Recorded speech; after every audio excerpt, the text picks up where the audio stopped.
Hello and welcome to Series 3 of Let's Go Further, a podcast from the Skills and Education Group that challenges the way we think about skills and education. I'm your host, Joe McLaughlin, and in this series we're discussing adult education and asking, is it as relevant today as it was more than 100 years ago when it was first established? In this episode, we're reflecting on the power of adult education to shrink the skills gap and support adults into work. Joining me to discuss this is Dr. Fiona Aldridge, Head of Insight, Economic Delivery, Skills and Communities at West Midlands Combined Authority and a member of the Advisory Board to the Lifelong Education Institute. Fiona, thank you for joining me. It's a pleasure. Thanks for involving me. I just wanted to start with a really basic question. The skills gap. Is it as simple as the bit between the skills we might have and the skills we need, or is there more to it than that? Well, I think that's certainly a simplification. Of course, adult learning is much more than a skills gap as well. It's about curiosity, interest, personal development, confidence. There'll always be a need for us to develop new skills, new attributes, new ways of working throughout our lives. But adult learning is much more than that. And I think probably even more relevant than 100 years ago, as you say, given the pace of change in our economy and in our society, our need to respond to that and even shape that change. I think for work and for our wider lives, it's absolutely more important than ever. So thinking about that change then and how things have, developed over the last 5, 10, 15, 20 years, what skills are we particularly struggling for, whether it's regionally or nationally? Well, I think we want to make sure that every adult has a really solid grounding in those basic and fundamental skills. So really good English, maths, digital skills that they need for work and everyday life, but are also really critical to build on, whether for work or wider life.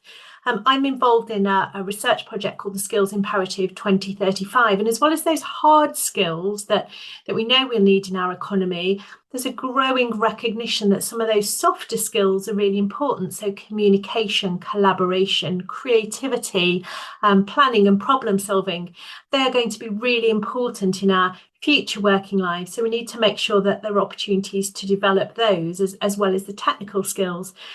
You'll have heard of local skills improvement plans, and we've had one for the West Midlands. And again, when we think about future skills, a really growing demand from employers for digital skills and also technical skills for specific industries. In the West Midlands, lots of that is about engineering, but also a growing need for leadership and management capabilities, and lots of that is about change management and performance management. In a rapidly changing world, we need to be able to manage that and lead that and make sure that the people working with us and for us are also supported to do that too. And just so you mentioned there, a kind of rapidly changing world. Are the skill shortages, whether they're technical or softer skills or managerial or leadership skills, are they specific to the UK? I know you mentioned the West Midlands, but are there other countries in similar positions, or do you notice patterns of skills gaps differing around the world? Yeah, I think in my experience, other countries and indeed other parts of our own country face some really quite similar challenges and similar needs.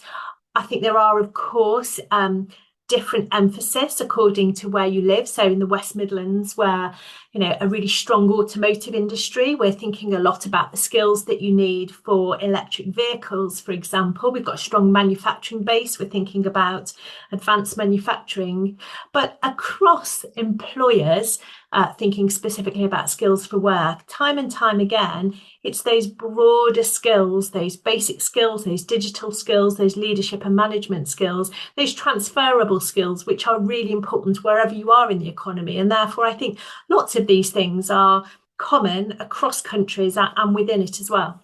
Why then do you think we have these shortcomings, or why do we face these challenges? I mean, just focusing on the UK as one example, education's compulsory to 18. We have vocational and academic pathways in further education and higher education. We have a number of local government agencies and charitable bodies providing adult education in communities. So where do you think we're going wrong? Where do you think the shortcomings are or the problems are? Yeah, I guess first of all, I just challenge that assumption that skills needs are about things going wrong. I suppose what I'd say is that skills needs change over time. If you think about, having to work, say, a 50-year-old career, I think it's just unfeasible that however good your education is up to 18, that it could meet all your skills needs. And actually, we need to move from thinking that a skills need is something wrong with you to creating that appetite and culture and confidence for people to recognize that lifelong learning is something we all need to do, and we're building on what we have rather than making up for what we don't have. I do think that will also help us engage more people in learning. I think lots of adults don't learn because they've been told they've got a gap or something wrong with them. Actually, if we recognise that we all have got a need to continue to develop throughout our lives, and I think it's much more of a positive experience that will get more people engaged with. I think, having said that, there are obviously some challenges we have in our system at the minute. So far too many adults don't have those basic skills that we would expect adults to leave our school system and initial education system with. And a lot of what we spend money on in the publicly funded adult learning system is around English and maths and language and digital that we might have reasonably expected children to leave the school system with. And I think some of that is that we don't have a long-term strategy. We have reduced funding. And we've had so much chopping and changing on policy and infrastructure and qualifications. We do a lot of tinkering with our system, and that's really problematic because we lose those good things that we have, and we confuse people who we're trying to work with. So there's absolutely some good things we can do there, but let's make lifelong learning and adult learning something we've all got to do, and something that is positive, not just about filling and correcting things that are wrong. It sounds like you hold adult education or apprenticeships for adults as kind of a highly important, very important when it comes to not just addressing the skills gap, but generally addressing social challenges or communal challenges. Oh, absolutely. I'm, really passionate about adult learning. I think if you have ever spent any time with an adult learner and talked to them about their experience and the benefits that they've got out of it for themselves, their families, their communities, their workplace, it can be absolutely transformational.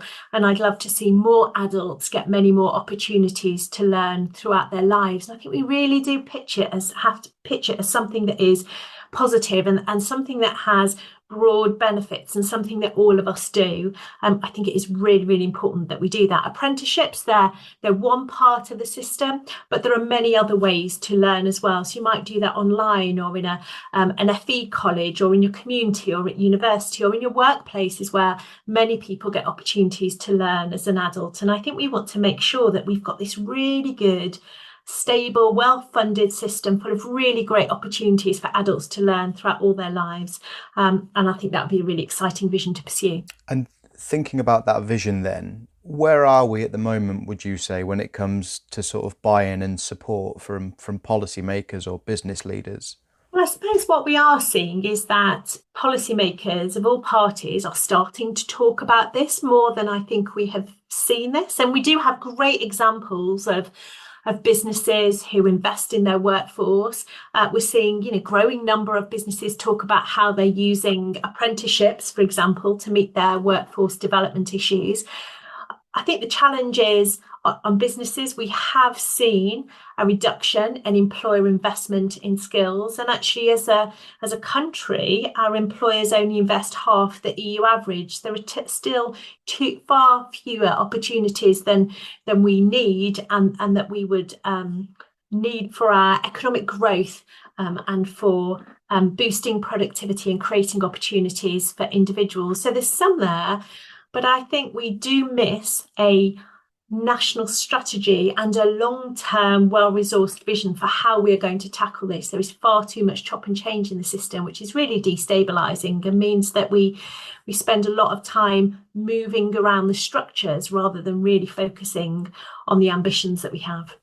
So kind of given that lack of long-term planning then, does that leave our approach as a country or our approach to adult education open to shocks?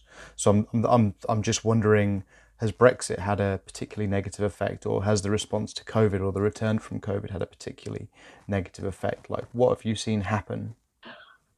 So I think Brexit and COVID as the examples that you cite. I mean, been big shocks to all of us, haven't they, and to our ways of working, and they have been, the impact has been massive, and some of the impact there've been some positives as well. So if you think about how COVID led for some to hybrid working, which has opened up access for some people to be involved in learning or in employment that they haven't been able to previously. But it has also had a negative impact on opportunities that some people have had, thinking particularly about young people, their opportunities to train and develop at work. I think what we need to make sure is we do have a responsive system so that as big events come along, hopefully there's not going to be some others like Brexit or COVID that kind of have such an impact. But the world is changing and will continue to change, and we need to make sure that we've got a flexible, responsive system that takes each one of those changing contexts and enables us to respond and indeed to shape, not just react to the circumstances that we find ourselves in. And just stepping back for a second, thinking about the learners in particular, often when I've spoken with colleagues or spoken at conferences, when people talk about the skills gap or they talk about upskilling or they talk about the pathways from education to work, those conversations are often framed with 16 to 19-year-olds or younger people in mind. But as you know, there's still a significant number of people pursuing training, pursuing education who are adults. And I was just wondering kind of typically who are those adult learners? Kind of what's their profile almost? What's their kind of, what would they look like if you saw them in the street almost? In my previous job, I worked for Learning and Work Institute, and they do an annual survey of adult participation in learning to look at who is taking part in learning and why, and what the benefits are and what the barriers are. And it's a really, really good piece of research that's been taking place for many decades now. It absolutely demonstrates the transformational impact of adult learning.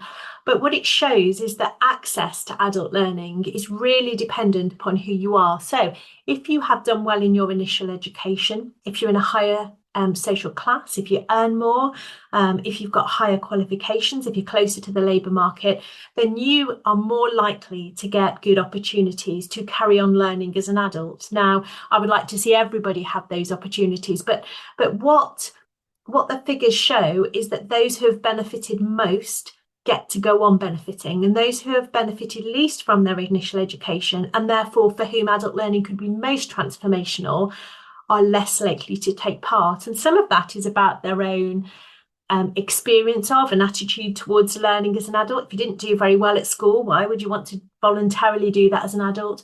But it's also because they have less access to really good opportunities. You know, there's some great opportunities with brilliant employers, but if you're in insecure work or if you're not in work, then you don't get those opportunities as well. So adult learning should be for everybody. It can be absolutely transformational for people who aren't typically there, but generally it's the people who've benefited most get to benefit again as an adult. And I think what we're doing as a combined authority, and I know people all over the country are trying to think about how to engage and create really good opportunities for people who might not think adult learning is for them. Using perhaps some really good stories of previous adult learners to say, look, this person's like you, look at the difference it's made. Maybe it's something you want to take part in as well. And I think helping with those stories to make adult learning relevant and feel like it's for you is a really important thing that we can all do. Do you think that modelling of similar candidates or that telling of similar stories is the key way of rectifying this? I mean, people connect with human interest stories of other people, don't they? And if you read a story, watch a story, hear a story of someone for whom adult learning has transformed their lives, I think it's easier to say, well, if they can do it, I can do it. Or they're a bit like me. Or, yeah, I thought I couldn't do it for that reason, but I can. I think it makes a massive difference. And we have an adult learning awards process every year with some great winners, and we use those on social media and with our residents to be able to really encourage more people to take part in adult learning. We've also then used a set of personas, so some of the sorts of people we'd like to attract and engage into adult learning, part of a campaign that we're having in the West Midlands to get more people engaged with a particular focus on adults who are in sort of low paid, insecure work, for whom engaging in training could really enhance their prospects, maybe get a better job or a more secure job or a more interesting career. And we're really hoping those people-focused stories will make a difference. The need for stories and the need for kind of a person-to-person connection is absolutely key in overcoming barriers. But are there other barriers that might impede someone from getting involved in adult education or apprenticeships and reskilling? And I'm thinking in terms of, is it about infrastructure or is it about digital poverty? Kind of what are the things that you're seeing? There are lots of barriers. When in the participation survey that I mentioned earlier, the two things that adults say are the biggest barriers are time and money. Adult lives are very busy, lots of commitments, lots of financial commitments, lots of other things to do, lots of responsibilities, and they are major barriers. But what's always struck me from that survey is that more than the people who say time and money, there's a group of people who say it's just not relevant to me. And I think one of the biggest barriers is not those kind of very practical things, but that sense of it's not for me, I don't see the point, I don't see how it's relevant. And therefore, I think one of the things that we can do most and make most difference is really being able to think about what and when our training offer is and how it will be beneficial for people. So instead of just saying, here is a course, this is what you can do, let's really share the stories of what difference it can make, how it can help you, how it can support you. So as well as making things accessible and affordable, I think we really have to work harder on making adult learning relevant and attractive, because it is and it can be, but I don't think we tell that story well enough always. With the learners that you have worked with the adults that you do engage with, what do you think that older people and adults bring to education that maybe younger people don't? First of all, they just have much more life experience, and they have a set of ambitions and aspirations for themselves and often for their families. The number of adults we see who say, do you know, I don't think I can do this, or I don't think I can do anything better, but I really want something better for my children. I think that is a massive, massive driver. I think it's easy as well when you're younger to feel that just getting a job would be great. I really want to get out of education. But the longer you spend at work, I think the quality of your work and what you do at work can matter more because you're going to be doing this for a really long time. And what we find, therefore, is that lots of adults who are just trying to get something better for them and their family, or to have a different sort of work arrangement or earn more money or get a more secure contract, they're really big drivers.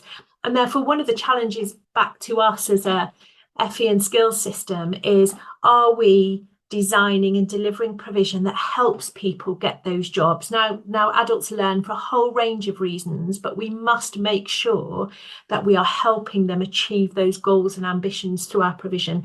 We want to give people qualifications, we want them to finish their course, but we want them to achieve their ambitions and aspirations. And we really have to think about how the provision we're offering will help them do that. And so it's almost like there's a stronger sense of drive or a clearer purpose for why they're there almost. I think so. And it's voluntary, isn't it? There's always a cost, whether that's the money or the time or the other things they might do. We've really got to make sure that it's worth it and that it's seen to be worth it. We have on our courses lots of adults for whom they wouldn't have seen adult learning as something that was relevant for them or for people like them. We've got some brilliant provision that they say, well, my mate went on this course and he finished on the Friday, and the next week he got this really good job and I want that. And I think there is absolutely something about the story that we tell and the outcomes that we deliver for residents, for businesses, for our wider communities, that makes engaging in adult learning really compelling. And we've got to tell the story better, but we've also got to deliver those outcomes better. So recognising that need then, that need to drive forward and deliver outcomes, and also recognising that we have, at some point next year, there will be an election and a new government. What would you like to see any new government do on this subject? Kind of what would be some policy changes that you'd like to see to help improve the sector? Yes, so a couple of things. So I'm from the West Midlands Combined Authority. We've had devolution of skills budgets, of the adult education budget, since 2019. And I think we've been able to transform with our colleges and our local authority partners what the offer is for the residents of the West Midlands. And so I'd really like to see any new government continue to commit to devolution of skills funding, so that we have the maximum flexibility in order to really align our offer to our the aspirations of our residents, to the needs of our businesses, and to the challenges and opportunities within the region. So that devolution is really important. But then more broadly, I've been involved in some of the party conferences as part of something called the Future Skills Coalition, where quite a few organisations in the FE sector have all come together to say, what are these central policy asks that we can all come around and really advocate for a new government? And I think there are three things that we've all focused on. Firstly, about getting a national strategy that will support local growth and have regional flexibility on it, but have that kind of vision together that we can all sign up to, work towards, and has that kind of long-term ambition. The second is about having a right to lifelong learning, free from kind of constraints about particular ages or particular sectors or particular achievements. We may need to make this something that we all do, if we're not just going to make it, not just give it the perception that it's for people who haven't done very well or people for whom something is wrong with them. Actually, a right to lifelong learning. It's your entitlement for you to respond to and shape all the opportunities you've got in your future. And then the third one, and it's really critical given what we've said about kind of funding and opportunities, we do need to make sure that lifelong learning has a fair, accessible and effective funding settlement so that we can create really good, high quality offers for all of our residents that's accessible and affordable. And I think those three things together, we all come at it from different angles, but those three things together would really provide a firm basis in which we could go into the next period of government. Finally, just thinking about where you are now and kind of the work you're doing day to day, if you could make one positive change to ensure that adult education is sort of both lifelong and life-wide, what would it be? So it's really hard to pick a single change. What I want to see is system change. And a system change that means that as we go into the next government or as we go into the next few years, that what we are seeing is the availability of a high quality lifelong learning offer that's accessible and affordable for all, and that adults feel that this is something they're entitled to and that everybody does, and it is really attractive that they want to do it. I'd love to see more adults taking part in really great learning, talking to one another about it, so it just becomes something that we accept that we all do and we all enjoy as we go through life. So we've spoken a little throughout the episode about the kind of political context and the recent Conservative Party conference and the Prime Minister's sort of proposed changes to post-16 education, whether it's moving from A-levels and T-levels to advanced British standards, stronger financial incentives in key subject areas at 16 to 19, or placing more pressure on low-value degrees. But as you've mentioned, there isn't a strategy for kind of adult education. And so this kind of policy churn isn't new. I was just wondering what impact you think it will have on the skills gap. And then if I can push on a little further, why do you think we struggle to settle on a model that works and is stable? Oh, we've had so much churn, haven't we? And I think we don't seem to give things long enough. We don't have an overall strategy and therefore really understand how things fit together. So we have had announcements and there have been some longer term ambition on those announcements, but they still tend to be in parts of the system. What I would say, and I think it applies to both parties, is that there is an amazing further education skills and adult learning sector. And we have loads of experience and are really up for working with government to make this work. So don't go away and come up with policy ideas and launch them at us, but really work with us to say, how do we make this work? What do you know works? How can we work together to achieve something? And let's stick at it for the long term. I think that would make such a difference if we had a bit of stability, some security, some well-funded approach to lifelong learning. And I'm sure if we work at it together, we can make that happen. Almost because it's all of your effort and energy is going into keeping up, right? Or rebriefing or getting new contacts up to speed or... I think there are lots of reasons we've done it, but just to illustrate, in the last year when we've been negotiating a devolution deal, which includes skills for the West Midlands Combined Authority, we have worked with 5 secretaries of state in that 1 year. When there is so much change and when there isn't an overarching strategy, it is just really hard to be able to consistently and incrementally improve what you are trying to do.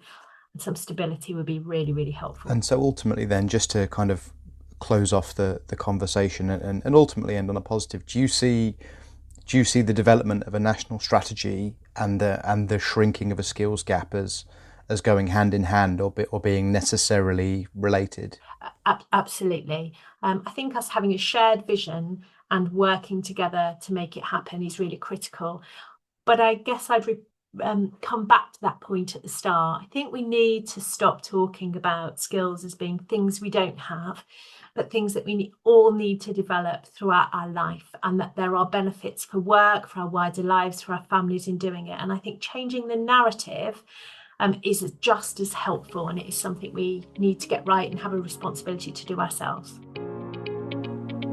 Thank you to my guest, Dr. Fiona Aldridge, and to you for listening. We hope you enjoyed the conversation and that it's got you thinking about adult education, its potential to change lives, and in turn, the opportunities for us to make it work better for individuals and society. If you have a question for us or a comment on what you've heard, please join in the conversation on social media and remember to subscribe wherever you receive your podcasts to access earlier and forthcoming episodes of Let's Go Further.